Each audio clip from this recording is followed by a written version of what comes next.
자, 오늘 오전에 다 같이 읽으실 성경 말씀은 욥기 39장 5절에서 8절입니다.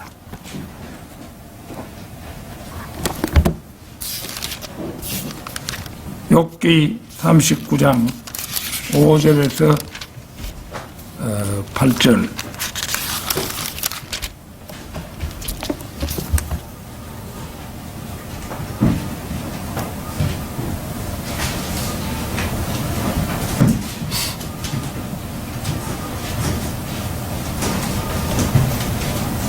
다 찾으신 줄 알고 받들어 읽겠습니다.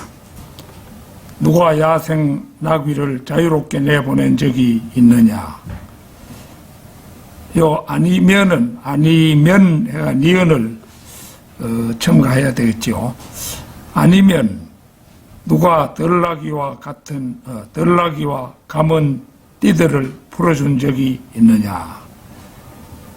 그 야생 나귀라고 나오고 들나귀가 나오고 이래서 이것도 종류가 같으면 어느 하나로 통일을 해야 되겠죠.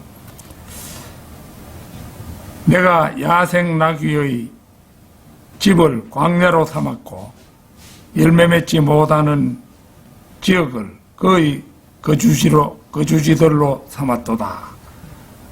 그가 도시의 무리를 경멸하는도다. 또 그가 몰입꾼의 외침을 유념하지도 아니하는도다. 산들의 줄기가 그의 초원이요 그가 모든 푸른 것마다 탐사하는도다. 자, 오늘 그 말씀의 제목이 야생 나귀 같은 인간을 길들이시는 하나님. 야생 나귀 같은 인간을 길들이시는 하나님. 이런 제목으로 말씀을 드리겠습니다. 욥기 39장에는 10가지의 동물들이 나열됩니다. 야생 염소, 암사슴, 야생 나귀, 들나귀, 유니콘, 공작들, 타조, 말, 매, 독수리 등이 그들입니다. 그래서 36장에서 이미 사자와 까마귀가 언급되었고 40장의 뱀목과 41장에 나오는 리바이어던까지 합하면 우리가 한킹 성경에서는 리바이어던이지만 여기는 그 뭐였죠? 리비아단. 거기 갑자기 말하기 전에도 머릿속에 있었는데 금방 말하려고 하니까 쏙 들어가 버리는 거예요. 얄밉게. 그 리비아단을 리바이어던이라고 이렇게 해놨습니다. 그래서 이 모두 합하면 14가지 짐승이 나옵니다. 그러나 이들 중 2가지는 계시록 4장 7절과 에스겔 1장 10절의 동물들과 유사한 영적 존재들임이 분명하다고 생각됩니다. 하나님께서는 첫 단락에서 4번, 둘째 단락에서 2가지, 셋째 단락에서 6가지, 넷째 단락에서 2번, 다섯째 단락에서 5번, 여섯째 단락에서 2번의 질문을 각각 하십니다. 그러나 하나님께서 질문의 투수가 되시면 그 누구를 막론하고 사할의 타율을 기록할 수가 없습니다. 미국의 야구의 본고장이지만은 사할 가는 타자가 없지요. 우리나라에 한때 야구가 처음 시작될 때 이제 투수의 수준이 낮고 이러니까 백인천이라는 사람이 일본에서 야구를 하다가 감독 겸 선수로 우리나라에서 뛴 적이 있는데 그때 이 백인천이 처음으로 4할 이상의 타율을 친 적이 있습니다. 가령 첫 단락의 질문들을 보면 하나님께서는 욥에게 야생 염소와 암사슴의 임신 기간을 묻고 있습니다. 그렇게만 목사님은 미국이나 유럽에서 5천 명의 대학원생들에게 이 질문을 하게 되면 5천 명에 했는데 그 중에서 50명에게서 정답을 얻게 되면 양호한 결과를 얻을 수 있게 되었다고 그렇게 예견했습니다. 그리고 잘하면 100명 중에 1명에게는 놀랍고 훌륭한 답변을 얻어낼 수도 있을 것이라고 내다보았습니다. 보통 염소는 그 기간이 147일에서 155일, 암양은 142일에서 152일인데 반해 좀 더 큰 동물들 예컨대 말, 소, 나귀 이런 동물들은 279일에서 372일 정도입니다. 야생 염소와 암사슴들은 새끼를 낳을 때 몸을 구부리고 새끼들을 낳습니다. 창세기 3장 16절 잠시 찾겠습니다. 창세기 3장 16절 3장 16절 그분께서 그 여자에게 말씀하시기를 내가 너의 슬픔과 너의 임신을 대단히 크게 늘리겠노라. 너는 슬픔 가운데 자식들을 출산할지니라. 그리고 너의 열망이 너의 남편에게 있을 것이요 그가 나를 다스릴 것이라 하셨느니라. 이 말씀으로 미루어 보건대 짐승들도 사람들과 마찬가지로 출산의 아픔을 스스로 묵묵히 이겨낸다고 우리는 짐작할 수 있습니다. 야생 나귀 같은 인간을 길들이시는 하나님, 첫째 어떤 의미에서는 인간은 다른 동물들에 비해 금방 태어나서는 순간에는 동물보다 훨씬 전능하다고 할 수 있습니다. 동물들은 어미 몸에서 출산하면 얼마 안 되어서 저 혼자 일어서서 걷고 저 혼자서 어미 젖을 찾아 빨아먹습니다. 이런 점은 가장 고등한 사람보다도 동물 쪽이 훨씬 적응이 빠릅니다. 오늘 본문 말씀은 묻습니다. 누가 야생 나귀를 자유롭게 내보낸 적이 있느냐? 아니면 누가 들나귀의 감은 띠들을 풀어준 적이 있느냐? 아무도 야생 나귀를 자유롭게 풀어준 적이 없으며 들나귀의 감은 띠들을 풀어준 적이 없습니다. 그러나 그들은 거친 광야를 생활의 터전으로 삼고 곡식이 자라지 않는 황무지를 주거지로 삼고도 그들은 여유롭게 살아갑니다. 오히려 인간들이 만든 편리한 도시들을 비웃으며 그들은 대자연 속에서 살아갑니다. 그들을 잡아서 길들여 자신들을 부려먹으려는 인간들의 추격을 별로 유념하지도 않습니다. 사람이 올가미를 들고 말을 타고 추격하면은 끝에서 도망하긴 합니다만은 사람도 그 끈질기기 때문에 결국은 목에 밧줄을 던져가지고 낚아서 데리고 와서 길을 들이게 되지요. 높고 먼 산등성이들이 그들의 삶의 터전이며 푸른 것이 보이면 그것이 곧 자신들의 먹이인 풀인 것을 보는 순간에 알고 풀이 많은 곳으로 이동합니다. 어린 시절 잊혀지지 않는 추억 하나가 있습니다. 어느 날 나 혼자만 집을 지키고 있는데 우리 집 암소가 새끼를 낳기 시작했습니다. 창졸간에 아무런 대응 방법을 몰라 그래 이웃집에 상근이라는 우리 집안의 형님뻘 되시는 분이 살고 계셨는데 그 상근이 형님 댁에 쫓아가서 우리 집 소가 새끼를 낳기 시작했다고 알렸습니다. 그러자 상근이 형은 아무런 실은 기색도 없이 달려와 주어서 여러 가지 긴급 조치들을 해주고 송아지를 받아주었습니다. 어미 소가 선체로 새끼를 낳으니까 송아지가 땅으로 곤두박질 쳐서 몸이 접혀서 얻어 보니까 죽은 것 같아요. 그런데 그걸 이제 바로 펴주고 뭐 이러니까 송아지가 얼마야 있으니까 일어서더라고요. 그 송아지가.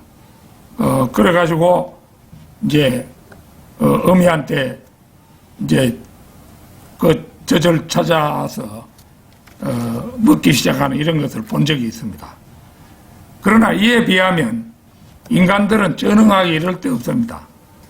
일어나 걷는데도 몇 달이 걸리고 무엇이 발에 걸리면 곧잘 넘어져서 다치기가 일쑤입니다. 그런데 인간에게는 가르치면 알아듣고 깨우치는 놀라운 능력이 있습니다. 바로 이 점만은 동물들이 아무리 깨우치려 해도 불가능합니다. 인간의 언어를 습득하는 능력은 하나님이 주신 놀라운 능력입니다. 여러분 가운데 누가 말을 하게 된 옛 추억을 떠올리면서 그때 내가 말을 배우려고 애썼지 이런 말 할 수 있는 사람이 있습니까? 저절로 말하게 됐죠. 살다 보니 저절로 말하게 되는 겁니다. 그 하나님이 주신 능력이죠. 문자를 익히고 기록하며 사유하는 능력 역시 하나님이 주신 것으로 동물들이 아무리 따라하려 해도 따라올 수 없는 부분입니다. 욥기 11장 12절 찾겠습니다. 욥기 11장 12절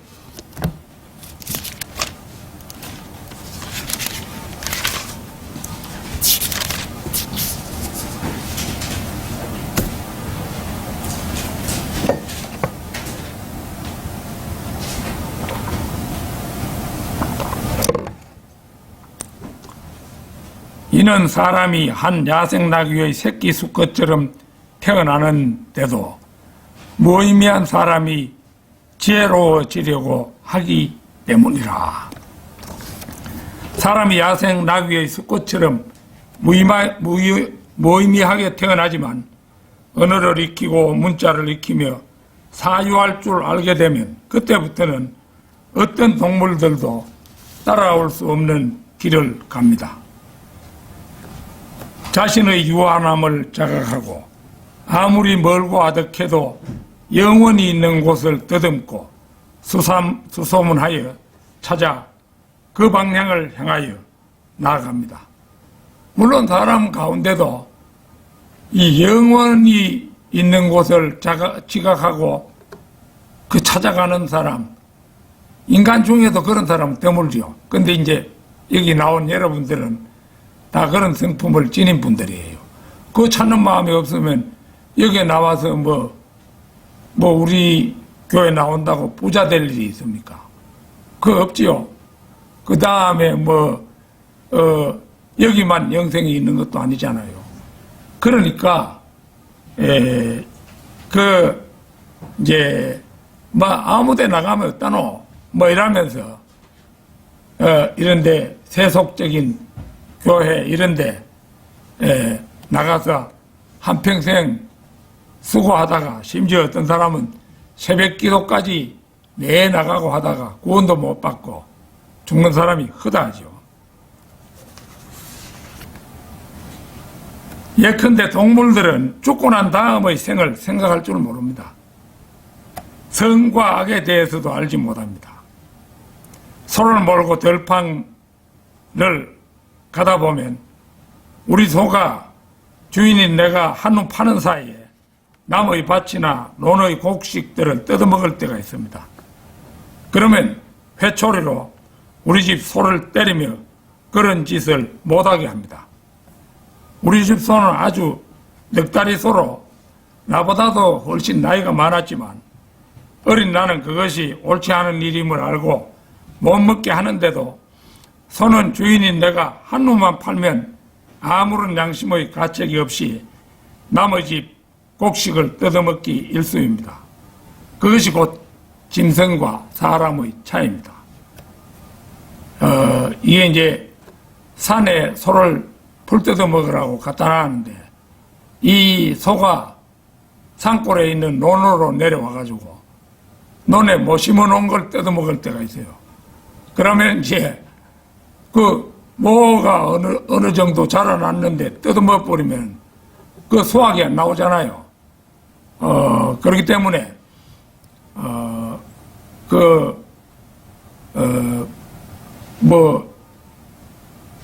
아는 이상은 우리 소가 먹었네. 내가 그 양을 물어줄게. 이래 물어주는 사람도 있겠지만 그 양심이 올바르지 못한 사람은 주위를 둘러보거나 아무도 없는 것 같으면 저거 소 몰아내고 입 싹 닦는 사람도 있겠지요. 그래서 곡식 뜯어먹는 거, 이거 짐승이 곡식 뜯어먹는 것도 상당히 큰 일입니다. 그거 함부로 뜯어먹으면은 수확 양과 관계가 있으면 그거 물어줘야 되잖아요. 짐승에게는 선악의 관념이 없습니다. 짐승에게는 주를 두려워함도 없습니다. 따라서 짐승에게는 지혜의 시작이 없으므로 선악의 분별을 배우려고 해야 배울 도리가 없습니다. 그러나 사람은 언어를 익히고 생각할 줄 아는 능력을 가지고 있습니다. 사람은 어리석다고 해도 동물과는 달리 선악의 분별과 지혜의 시작을 맞이할 수 있습니다. 진리의 길을 알고 거기 누군가 구령자를 만나서 그 인생이 거듭나면은 야생 나귀 새끼가 어린 양으로 바뀌는 놀라운 변화가 일어나죠. 그렇게 탄생을 해야 참 인간의 가치를 할 수가 있는 겁니다. 야생 나귀 같은 인간을 길들이시는 하나님. 둘째, 예루살렘에 입성하실 때 두 제자를 보내어 야생 나귀나 다름없는 어린 나귀를 불러오셔서 그 등에 타시는 우리 주님이십니다. 마태복음 25장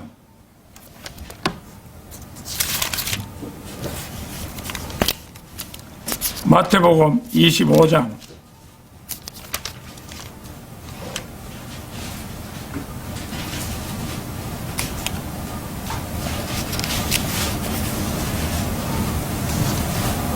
21장입니다. 25장에 딱 찾으니까 금방 없어요. 보니까 이 장수를 틀리게 찾았네요. 21장 1절부터 5절입니다. 이후에 그들이 예루살렘 부근에 다다라 베파게에 와서 올리브산에 이르렀을 때 그때 예수님께서 두 제자를 보내시며 그들에게 이같이 말씀하셨느니라.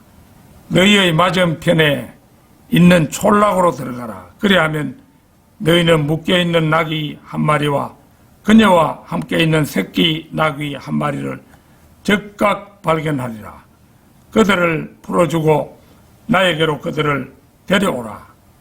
그리고 만일 어떤 사람이 너희에게 무슨 말을 한다면 너희는 말하기를 주께서 그것을 필요로 하신다 할지니라. 그리하면 그가 즉각 그들을 보낼 것이라. 이 모든 일은 예언자를 통하여 언급된 것이 성취되게 하려고 이루어졌더라. 말씀하기를 너희는 시온의 딸에게 보라. 너희 왕이 너에게 오시는도다. 그는 온유하시고 나귀 한 마리 위에 앉으시나니 곧 한 나귀의 새끼인 어린 수낙이 한 마리로다 고 알리라 하셨더라.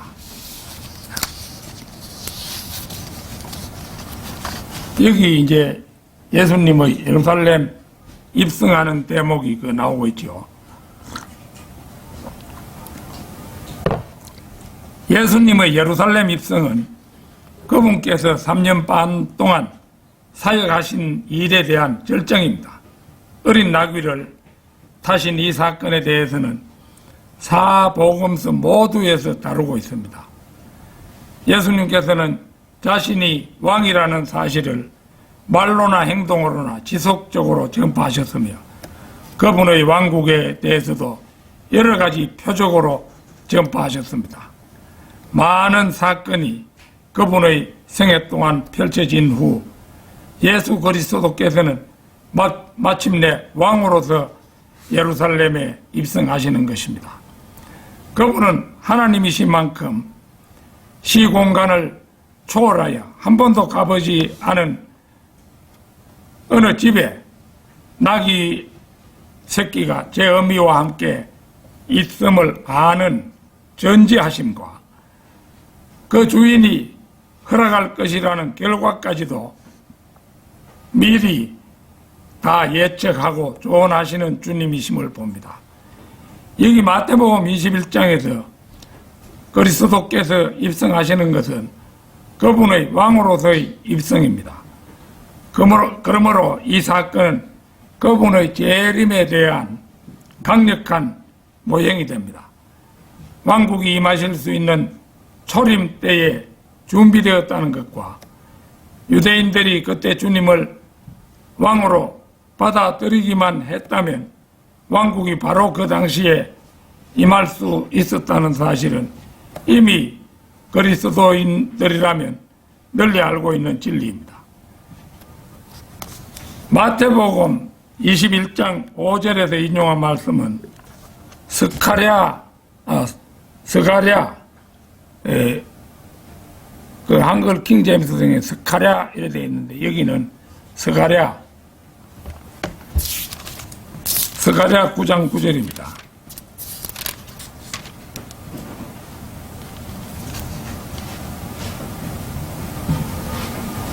오 시온의 따라 대단히 크게 기뻐하라. 오 예루살렘의 따라 환호하라. 보라 너희 왕이 너에게 오는도다. 그는 정의롭고 구원을 지녔으며 자신을 낮추어 한 나귀를 타리니 한 나귀의 새끼인 어린 수나귀를 타리라. 스가랴는 BC 520년경에 기록되었으므로 이 말씀은 주님 오시기 500여 년 전에 기록된 예언이죠. 이것은 초림에 관한 예언이라 할 수 있습니다. 그러나 바로 다음 절은 훌쩍 공간을 뛰어넘어 그분의 재림을 예언하고 있음을 봅니다. 그 스가랴 9장 10절 보십시오. 그리고 내가 에프라임에서 병거를 예루살렘에서 말을 끊어버리겠으니 전투용 활이 끊어지리라. 그리고 그가 이방 민족들에게 화평을 말할 것이요 바다에서 바다에까지 강에서 땅의 끝들에까지 그의 통치권이 되리라. 이 교회의 골짜기를 본 구약의 선지자는 그 당시에는 없었지요. 초림과 재림이 함께 계시되었다고 해서 두 개의 오심이 동일한 것이 아니며 예수님께서 거부당하셨음에도 불구하고 초림 때의 왕국이 세워진 것도 아닙니다. 두 번의 오심을 구분하지 못하여 오류를 범한 두 종류의 사람들이 있습니다. 첫째는 초림 때의 유대인들입니다. 그들은 문자적 왕국만을 알고 영적인 왕국은 몰랐습니다. 둘째는 이 시대에 있는 로마 가톨릭과 개신교인들입니다. 이들은 영적인 왕국만 알고 문자적인 왕국은 알지 못합니다. 그래서 유대인들은 초림의 메시아를 거부했고 가톨릭과 개신교회는 재림 메시아를 거부하게 될 것입니다. 야생 나귀 같은 인간을 길들이시는 하나님, 셋째 창조주 하나님이신 분께서 부르시면 길들지 않은 어린 수나귀도 불려와 기꺼이 그분을 등에 태우고 오랜 예언을 성취시켜야 합니다. 마태복음 21장 2절 3절 다시 보겠습니다. 그들에게 말씀하시기를 너희의 맞은편에 있는 촌락으로 들어가라. 그리하면 너희는 묶여있는 나귀 한 마리와 그녀와 함께 있는 이런 표현은 의인화된 표현이라고 윤경은 목사가 동영상에서 해줬는데 이건 우리 성경에만 있는 독특한 기법인데 사실은 이게 킹 제임스 성경 그대로입니다. 그녀와 함께 있는 그러니까 그녀는 어미 나귀지요. 새끼 나귀 한 마리를 즉시 발견하리라. 그들을 풀어주고 나에게로 그들을 데려오라. 그리고 만일 어떤 사람이 너희에게 무슨 말을 한다면 너희는 말하기를 주께서 그들을 필요로 하신다 할지니라. 그리하면 그가 즉각 그들을 보낼 것이라. 주님의 전지하심, 꼭 그분이 하나님이심을 보여주는 구절입니다. 그분이 하나님이 아니시라면 맞은편 촌락으로 들어가면 거기서 나귀 모자가 있을 것을 어찌할 수 있겠습니까? 또한 임자가 있는 나귀 모자를 끌고 오려 할 때 어떤 사람이 무슨 말을 할 것을 다 아시고 주께서 그것을 필요로 하신다. 주께서 그것을 필요로 하신다. 우주의 주인이신 분께서 그것을 필요로 하신다. 뭐 이런 의미라고 봐야 되겠죠. 그가 즉각 허락할 것이라는 사실을 주님께서는 훤히 다 알고 계십니다. 그분은 바로 시공간의 주인 되는 분임을 여기에서 천명하고 계시는 겁니다. 그런데 여기에 아직 이제 새끼 나귀의 성별은 밝혀지지 않습니다. 자신을 낮추어 한 나귀를 타리니 한 나귀의 새끼인 어린 수나귀를 타리라. 보는 것처럼 여기 5절에 이르러서야 비로소 수나귀라는 성별이 밝혀지는데 이것은 주님 오시기 500여년 전 스가랴 9장 9절의 예언에서 밝히고 있음을 우리는 이미 조금 전에 찾아서 확인했지요. 그렇다면 주님께서는 왜 묶여있는 나귀 모자를 풀어주고 그들을 데려오라 하셨을까요? 그것은 주님께서 필요로 하시면 언제든지 그 무엇이라도 부를 수 있음을 보여주는 증거입니다. 즉 그분이야말로 이 천지의 주인 되심을 만천하에 공표하시는 대목임을 보여주고 있는 것입니다. 그런데 우리는 여기서 한 가지 사실을 더 확인하게 됩니다. 즉 주님의 일, 목사로서의 사명은 저는 이걸 자신 있게 해석하진 못했는데 아마 그렇지 않겠나 싶어서 그렇게 해석을 했습니다. 목사로서의 사명은 암나귀가 아닌 수나귀라야 할 수 있음을 보여준다고 본 것입니다. 디모데전서 3장 1절에서 4절 한번 찾겠습니다.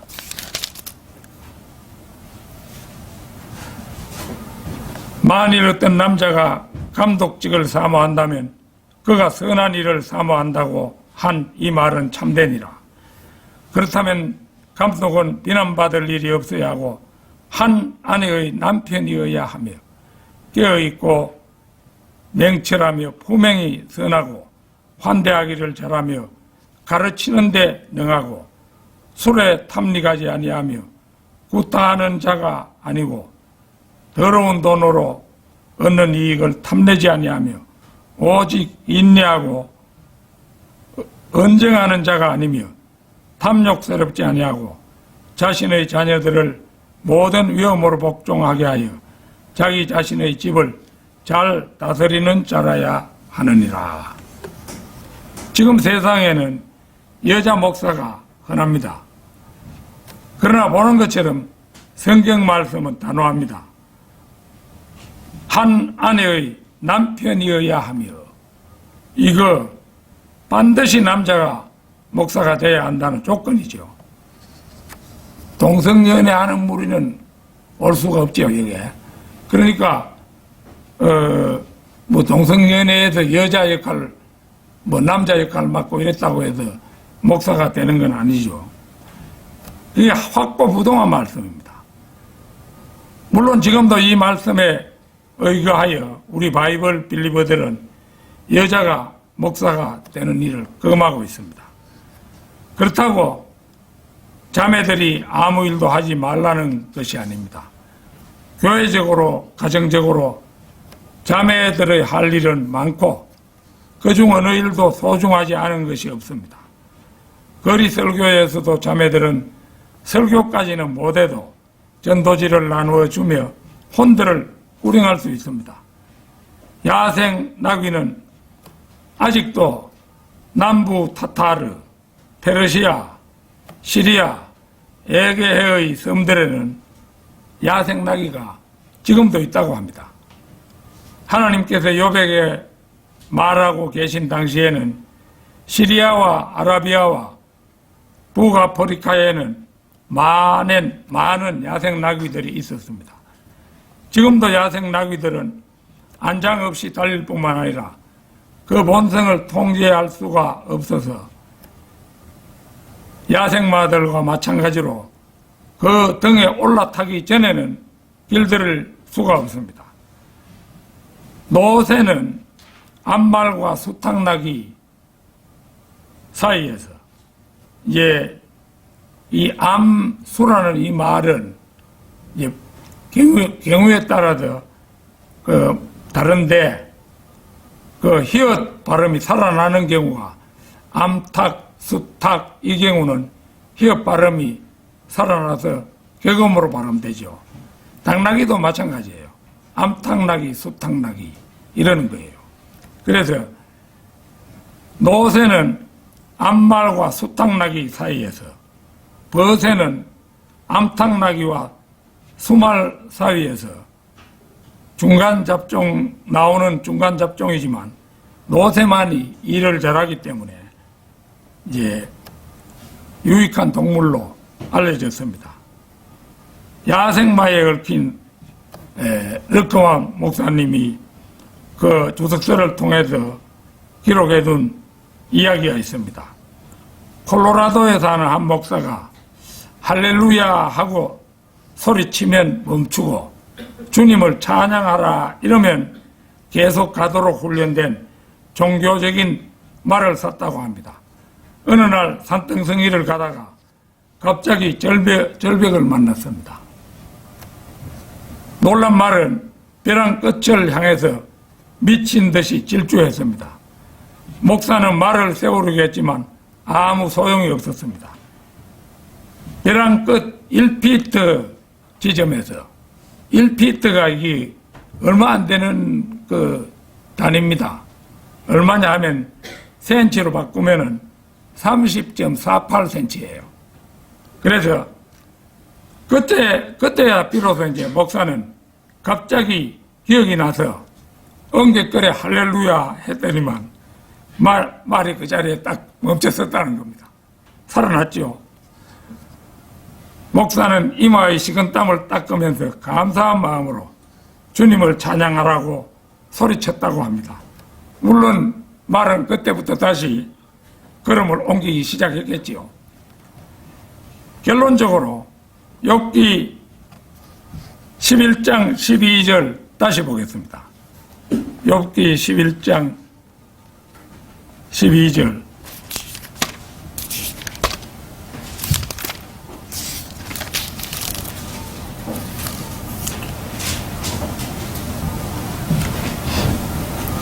이는 사람이 한 야생 나귀의 새끼 수컷처럼 태어나는데도 무의미한 사람이 지혜로워지려고 하기 때문이라.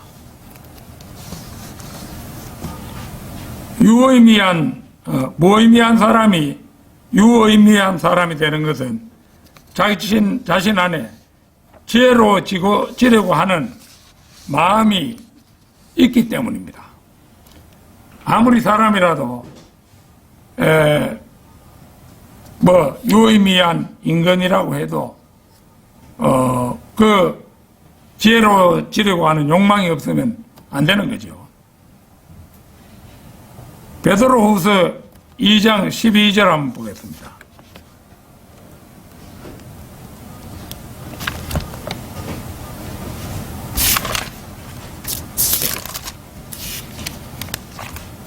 베드로후서 2장 12절. 그러나 이들은 포획되어 멸망당하게 된 본성적으로 포악한 짐승들 같아서 자신들이 이해하지 못하는 것들에 관하여 악하게 말하나니 자기 자신의 부패함 가운데서 철저히 멸망하리라. 무시무시한 말이죠. 사람이 얼른 구원 받아야 할 때, 기회가 주어질 때 얼른 구원을 받아야지. 안 그러다가는 잘못하면 기회를 놓칠 수가 있어요. 하나님께서 이런 자들을 지옥으로 보내줄 수밖에 없는 것은 이런 자들이 포획되어 멸망당하게 된 본성적으로 포악한 짐승들 같아서 자신의 본성으로부터 벗어날 수가 없고 자기 자신의 부패함 가운데서 철저히 멸망하게 된다는 것입니다. 이번 모퉁이 또래 제가 그 지옥에 관한 시 한 편을 예전에 쓴 것인데 그것에 대해서 이제 해설을 붙였는데 지옥의 무서움에 대해서 해설을 붙여놨습니다. 우리 주님을 영접한 사람들은 다시 한번 읽으면서 확인하고 긴장할 수 있도록 하고 그 다음에 모르는 사람에게는 반드시 한번 읽도록 해가지고 기회를 놓치지 않는 사람이 있더라고. 그렇게 건면해 봐야 되겠죠. 우리는 다 세상에 올 때 야생 나귀인 채로 왔습니다. 저도 어지간히 끈질긴 셈이에요. 가뜩이나 시를 쓰는 사람이다 보니까 시가 현상 모집에 당선이 되고 이런 기쁨을 자주 누리고 문학상 같은 것도 받고 이러다 보니까 교만하기가 이럴 데 없이 참 교만했죠. 근데 이제 대학 다니던 그 무렵에도 이제 아주 어린 시절에는 내가 지옥까지 말아야 되겠다 이 결심을 했는데 찾아보니까 잘 못 찾겠더라고요.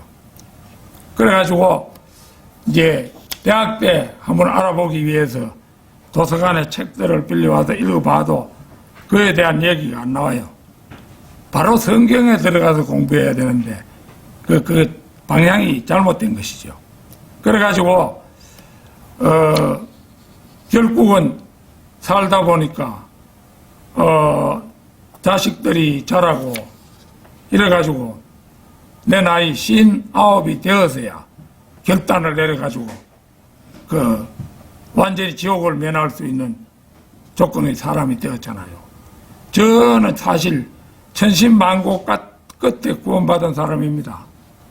제가 뛰어난 사람이라서 그런 게 아니고 야생 나귀라도 이만저만한 야생 나귀가 아니에요, 제가.